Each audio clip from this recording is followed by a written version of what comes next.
안녕하세요. 우리나라 모든 가정의 은퇴 고민을 해결해줄 은퇴설계와 연금도우미 정재은입니다. 자, 직장인과 자영업자의 이 절세와 노후 준비를 돕는 머스트헤브 아이템으로 연금저축과 IRP가 있습니다. 연간 저축 금액 중에 이 700만 원이나 세액공제를 해주고 나중에 연금으로 수령할 수 있기 때문인데요. 이 절세 혜택도 좋지만 저축한 금액을 잘 운용해야 노후도 든든해질 것 같습니다. 그래서 이번에는요, 두 분 전문가를 모시고요, 연금 저축과 IRP 운용에 대해서 살펴보도록 하겠습니다. 두 분 어서 오세요. 안녕하십니까. 네, 먼저 연금 저축에 대해서 이야기를 나눠볼까 합니다. 연금 저축은 보험, 그리고 신탁, 펀드 세 종류가 있다고 하던데요. 좀 어떻게 차이가 나는지 대표님께서 설명해 주시죠. 알겠습니다. 연금저축은 제도성 상품이죠. 그래서 연금저축이라는 이름 하에 운영이 되는데요. 만약 은행, 증권, 보험사가 모두 이 상품을 취급을 할 수가 있습니다. 그래서 연금저축보험은 보험사가 취급하는 연금저축 상품으로 표시가 되는 것이고요. 기본적인 특징은 당연히 저축보험이니까 네. 금리형 상품이죠. 그러니까 투자형 상품이 아니고요. 그리고 연금저축보험의 또 하나의 특징이 종신토록 수령이 가능할 수 있다는 것이죠. 이에 비해서 연금저축신탁은 주로 이제 예전에 은행 등에서 신탁을 많이 운영했으니까 연금신탁 상품도 주로 은행에서 많이 판매했던 상품이고요. 증권사들은 이제 연금 펀드를 판매하고 있죠. 그래서 신탁도 펀드와 유사하게 실적 배당형 상품이 원칙이에요. 다만 기본적으로 은행 신탁은 안정성을 굉장히 중시하기 때문에 네. 투자 대상 자산이 채권형이나 아니면 주식이 들어가더라도 10% 범위를 넘지 않는 아주 소액의 주식이 들어가서 운용이 된다는 특징이 있는 반면 펀드는 증권사에서 조금 더 적극적으로 운영할 때 쓰는 거죠. 그래서 주식 또 해외 펀드 여러 가지가 다 있습니다. 그리고 기본적으로 원금 보장 이상의 수익을 원하고 위험을 감내를 할 수 있다 그러면 주로 이제 증권사 쪽을 활용하시는 게 좋을 거고 안정성을 추구한다 그러면 은행이나 보험권을 이용하는 게 좋겠죠. 자신의 성향을 먼저 파악하는 게 상당히 중요할 것 같은데요. 자, 김상무님, 그러면 이 IRP에서는 어떤 상품에 투자할 수가 있나요? 연금저축하고 같은 면도 있고 다른 면도 있는데 네. 이제 IRP라는 것들은 계좌입니다. 이제 영어로 어카운트라고 하는데 이 계좌의 특징은 뭐냐면요. 일단 과일 바구니랑 비슷해요. 여러 개를 담을 수 있어요. 그러니까 뭐 보험도 담을 수도 있고요. 펀드도 담을 수도 있고요. 예금도 담을 수가 있는 게 IRP 상품의 가장 큰 특징입니다. 그러니까 자신이 원하는 상품들을 여러 개를 골라서 담을 수 있는 아주 특징이 있는 상품이다라고 보시는데 여기서 이제 투자 한도가 조금 정해져 있다라고 보시면 될 것 같아요. 네. 위험 자산이라고 하는 거 예를 들면 이제 어떤 걸 위험 자산으로 보냐 그러면 주식 비중이 40%를 초과한 펀드들 있잖아요. 그거는 이제 시장 상황에 따라서 변동성이 좀 크잖아요. 그런 펀드들은 IRP 계좌에서 많이 담아도 70%까지만 담을 수 있습니다. 연금저축하고 차이점은 연금저축도 이제 펀드에 투자하시는 분 있으시잖아요. 그분은 네. 그런 거 상관없이 100%다 주식형 펀드 할 수 있어요. 그런데 IRP에서는 최대 많이 담으면 현재는 70% 정도까지만 담고 나머지는 그보다 주식 비중이 좀 작거나 채권형이거나 아니면 예금이나 보험 같은 상품들에 투자를 해서 어느 정도 포트폴리오를 안정적으로 운영하게끔 왜냐하면 이게 원래 원천이 태생이 퇴직금을 기반으로 했던 네. 거기 때문에 가능하면 노후자금 안전하게 운영하자는 뜻에서 이제 금융당국에서 위험자산 비중을 한 70% 정도로 좀 줄여놨다라고 보시면 될 것 같습니다. 그렇군요.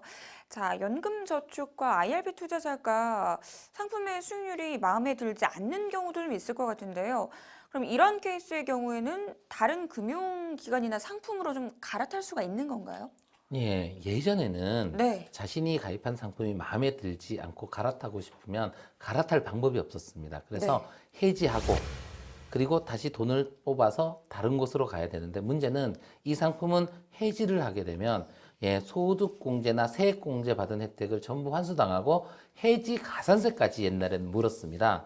말이 안 되는 거죠. 그래서 내가 마음에 안 드는데 좀 옮깁시다. 그래서 최근에는 개인연금 계약 이전 제도라는 것이 새로 생겼습니다. 그래서 자신의 연금이 마음에 들지 않으면 다른 금융기관으로 계좌 이체를 할 수가 있는데요. 이 계좌 이체는 해지로 보지 않기 때문에 중도에 기타 소득세를 내거나 하지를 않습니다. 그래서 저도 이걸 한번 해본 적이 있는데, 네. 해지를 하려고 갔더니 이제 먼저 금융기관에서 그 지금 넣고 계신 데 가서 확인서 떼오세요 이러더라고요. 그래서 이제 그 원래 내가 가입했던 곳 가서 IRP 계좌 확인서를 이제 받아서 이제 금융기관으로 옮기는 곳에 가서 냈더니 네. 그럼 계좌를 터드릴게요. 그래서 계좌를 개설을 했어요. 그럼 그걸 들고 다시 원래 내가 가입했던 금융기관에 가서 나 저기 계좌 개설했으니까 이 계좌로 돈을 보내주세요. 그러면 끝나는 거죠. 그러니까 한 2번 정도는 왔다 갔다 하셔야 됩니다. 그래서 실제 저는 한 5일 정도 걸린 것 같아요. 보통 한 일주일 이내에 계좌 이체가 가능합니다. 네, 홍 대표님 그렇군요. 같은 경우에 이제 IRP 계좌 이체하셔서 그런 건데 네. 요즘은 연금저축 계좌 이체 같은 경우는요 두 금융기관 안 가도 됩니다. 아, 그러니까 자기가 옮기려고 하는 데만 가가지고요 나 옮길 겁니다 그러면 금융기관 직원들끼리 알아서 통화를 해서 그 계좌를 옮겨오니까 두 군데 가지 않고 자기가 새로 개설하려는데 한 군데만 가셔서 옮길 수 있다라는 거 알고 계시면 될 것 같아요. 그렇겠네요. 자, 요즘은 사실 뭐 연금저축이나 IRP를 이용해서 해외 펀드에 투자하는 분들이 좀 많다고 들었습니다. 근데 뭐 일반적으로 해외 펀드에 투자하는 거랑 연금저축을 활용해서 투자하는 게 어떤 차이가 있을까요? 예, 해외 펀드 네. 투자하시는 분들 이제 국내 시장이 좁아서 해외 투자하시는 것도 있고 이제 국내 시장에 투자하는 것보다 좀 더 수익을 더 많이 내기 위해서 아니면 이제 국내 투자하는 것만으로는 이제 이 리스크가 좀 크다고 생각해서 전 세계 주식이나 채권에 골고루 분산 투자하시고 싶은 분들 되게 많으신데 어떤 차이가 있냐면 일반 해외 펀드를 통해서 해외 투자를 하시는 분들은 현행 세법에서 해외 투자를 해서 얻은 소득 있잖아요. 이거 전부 배당 소득으로 봅니다. 아, 이게 배당 소득세를 과세를 하게끔 돼 있어요. 15.4%를 내는데 문제는 뭐냐 그러면 해외 시장에서 수익을 많이 얻으면 그래서 예를 들어 연 수입이 한 2천만 원이 넘어가면 또 금융소득 종합과세를 가는 문제가 또 발생을 할 수 있어요. 그래서 해외 투자하시는 분들 중에 세금 부담이 좀 상당히 큰 부분이 있거든요. 그런데 연금저축이나 IRP 내에서도 해외 펀드에 투자할 수 있습니다. 이 경우엔 뭐가 차이 나냐 그러면 네. 얻었던 수익에 대해서 당장 과세를 하질 않아요. 아, 그러니까 원래대로 하면 15.4% 세금 내야 되는데 세금 안 내고 계속 운영하시는 게 가능합니다. 그럼 세금 아예 안 내느냐? 안 내는 건 아니고 나중에 연금으로 수령하는 시점에 세금을 내게 되는데 배당소득 이거 원래 15.4 내야 되는데 연금 수령할 때 원래 금융기관에서 5.5에서 3.3% 작은 세율로 징수를 하니까 한 10% 정도 이익이 나잖아요. 그리고 수령액만 잘 조정해서 연간 1,200만 원 이내에서만 이렇게 빼쓰게 되면 그걸로 이제 과세가 종결되니까 금융소득 종합과세 문제도 없습니다. 그래서 일부 부유층들 중에서는 뭐 해외 투자하시는 것 같을 때 기본적으로 연금저축과 IRP에 연간저축 한도를 꼬박꼬박 채우시는 분들 계세요. 연간저축을 한 해에 1,800만 원까지 할 수 있으니까 네. 그럼 매년 1,800만 원씩 채워가지고 이제 해외 투자를 하시면서 세금 혜택을 보시는 분들도 상당히 많다고 합니다. 근데 좀 갑자기 헷갈리는 게 있는데 연금 계좌에 저축 한도는 700만 원이 아닌가요? 네. 이 연금 계좌에 저축 네. 한도는 1,800만 원이 맞습니다. 아, 근데 왜 사람들이 700만 원이라고 알고 있냐면 세액 공제 한도가 700만 원이거든요. 그래서 대부분의 분들은 700만 원 투자합니다라고 하는 것이지 실제 납입할 수 있는 총 한도는 연간 1,800만 원이 맞습니다. 그러면 700만 원을 초과해서 투자한 1,100만 원은 나중에 연금으로 받을 때는 어떻게 됩니까? 하면 당연히 700만 원을 초과한 돈은 세액공제를 받지 않고 투자한 원금이지 않습니까? 그럼 이 돈에 대해서는 연금소득세를 내는 대상이 아니죠. 그래서 제외가 되고 세액공제 받은 한도하고 거기서 발생한 이자 배당소득, 전체에 대한 이자 배당소득을 합산해서 거기에 대해서만 3.3에서 5.5% 세금을 내는 것이죠. 그렇겠군요. 자, 연금저축이나 이 IRP 가입자들이 자산배분형 펀드나 TDF에 투자를 많이 한다고 좀 들었습니다. 이게 어떤 상품인가요? 펀드 이제 수익률 때문에 펀드 선택하시는 분들 네. 되게 많으신데 펀드 종류가 너무 많잖아요. 네. 그리고 일일이 자기가 선택하고 관리하고 뭐 이런 능력이 잘 안 되시는 분들 같은 경우에는 자산배분형 펀드라는 펀드를 선택하시면 이게 이제 운용사에서 자산을 운영하는 운용사에서 스스로 여러 펀드를 담아서 하나의 포트폴리오를 구성해 놨어요. 그 구성해 놓은 것들을 선택해서 자기가 투자한다라고 보시면 됩니다. 그러면 일일이 자기가 관리하지 않아도 전 세계 주식이나 채권에 골고루 분산된 상품들을 고를 수 있습니다. 이때 이제 주의하셔야 될 거는 그 자산 배분형 펀드일 때 주식이나 채권의 비중이 어느 정도 선으로 정해져 있는지를 좀 확인을 하시고 가입을 하시면 될 것 같고요. TDF라고 돼 있는데 요즘 금융상품에 영어로 돼 있는 게 너무 많아서 네. 좀 헷갈리실 것 같은데 타겟 데이트 펀드의 약자입니다. 이 타겟 데이트는 뭐냐 그러면 자기 은퇴하는 나이입니다. 이게 펀드 뒤에다가 숫자가 이렇게 써 있는데 예를 들면 2025 써 있으면 2025년에 은퇴하시는 분, 2045 써 있으면 2045년에 은퇴하시는 분들이 가입하시면 이게 어떻게 되냐? 2045년이면 지금부터 시간이 되게 많이 남았잖아요. 그 네. 기간 동안 처음에 기간이 많이 남았으니까 좀 공격적으로 투자를 합니다. 주식 비중 한 70% 정도에서 공격적으로 투자를 하다가 2045년에 가까이 갈수록 스스로 이제 비중을 줄여나가요. 주식 비중을. 그래서 2045년 퇴직하는 시점이 되면 아마 30% 내외 정도의 주식 비중을 유지해 나가는 거죠. 그러면 투자자 입장에서는 별로 자기가 신경 쓸 게 없어요. 알아서 이렇게 비중을 줄여 나간다. 이렇게 높았다가 떨어진다고 해서 이걸 뭐라고 부르냐면 글라이드 패스. 비행선 이 길을 따라서 투자 비중을 알아서 줄여주는 펀드라고 해서 이 연금저축이나 IRP가 긴 기간 투자하는 상품이니까 이 상품에 투자하시는 분들 같은 경우에 별도로 크게 신경 쓰지 않고 투자하실 수 있는 방법 중에 하나로 타겟 데이트 펀드 TDF 요즘 많이 선택하시는 것 같습니다. 그렇군요. 요즘은 이 연금저축이랑 IRP 적립금을 ETF에도 투자할 수 있다고 들었어요. 이게 ETF는 어떤 거죠 또? 예, ETF 굉장히 어렵게 느껴지실 거예요. 네. 예, ETF는 상장지수 펀드라는 것의 약자인데요. 이 우리나라뿐만 아니라 선진국에서 ETF를 활용하는 상황이 굉장히 많습니다. 그래서 이 방송을 들으시는 분들도 이 ETF에 대해서는 꼭 알아두시면 아주 좋은 재테크가 될 거예요.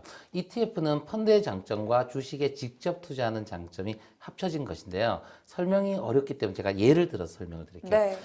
A라는 회사 주식이 한 주에 100만 원이에요. 제가 그 주식을 사고 싶은데 돈이 10만 원밖에 없습니다. 못 삽니다.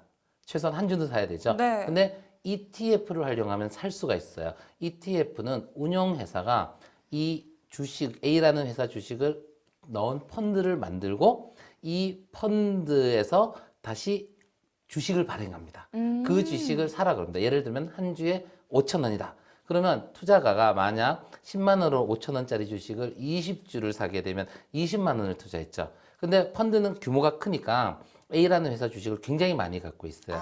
그러면 A라는 주식이 100만 원짜리가 10% 오르면 제가 10만 원을 넣어서 20주를 샀잖아요. 그러면 10만 원도 똑같이 10%의 수익을 주도록 되어 있으니까 ETF에 투자하면 작은 금액으로도 내가 원하는 투자를 할 수가 있고요. 더군다나 ETF에 투자하면 펀드 같은 경우에는 환매할 때 환매 수수료를 내는 경우도 존재하는데 네. ETF는 그게 없습니다. 거기다 증권거래소도 없고요. 그러니까 세제적인 측면에서도 좀 유리하고 거래 측면에서도 유리하고 굉장히 유리한 것이니까 많이 알아두시면 되고요. 더 중요한 거 하나는 수수료가 매우 낮습니다. 예, 일반 펀드에 비해서 매우 낮으니까 수수료도 굉장히 큰 혜택이 있을 것 같아요. 그렇겠네요. 자, 오늘은 이렇게 연금저축과 IRP 적립금을 어떻게 투자해야 하는지에 대해서 좀 이야기를 나눠봤는데요. 마지막으로 또 한마디씩 들어볼게요. 어려워도 알아야 된다. 왜냐하면 나만 어려운 것이 아니니까. 네. 그렇군요. 자, 김상무님께서는 오늘 투자에 대해서 이야기했는데 네. 저는 마이너스 50은 플러스 100이다라는 말씀 해드리겠습니다. 너무 공격적으로 투자를 하다가 잘못해서 손실을 볼 수 있잖아요. 그래서 손실을 한 50% 손해를 보면 이거 다시 회복하려면 50% 수익만 내면 안 됩니다. 예를 들어 1억 원을 투자해서 50% 손실 보면 5천만 원이잖아요. 네. 이거 다시 50% 수익 내봐야 7,500만 원밖에 안 되거든요. 100% 수익 내야 1억 원이 됩니다. 그래서 많이 따는 것도 중요하지만 적게 잃는 게 훨씬 더 중요합니다. 그래서 그 포트폴리오를 짜실 때 안정적인 포트폴리오로 장기적으로 꾸준한 수익을 내시는 포트폴리오를 짜시는 게 훨씬 더 중요하지 않을까 설명드립니다. 알겠습니다. 오늘은 두 분과 함께 연금의 효과적인 투자 전략에 대해서 좀 이야기 나눠봤는데요. 들으면 들을수록 공부해야 할 내용이 참 많다라는 생각이 듭니다. 아직 늦지 않았으니까요. 보고 계신 분들 또 공부해 보시면 많은 도움 되실 것 같습니다. 두 분은 여기서 보내드릴게요. 두 분 말씀 감사합니다. 감사합니다.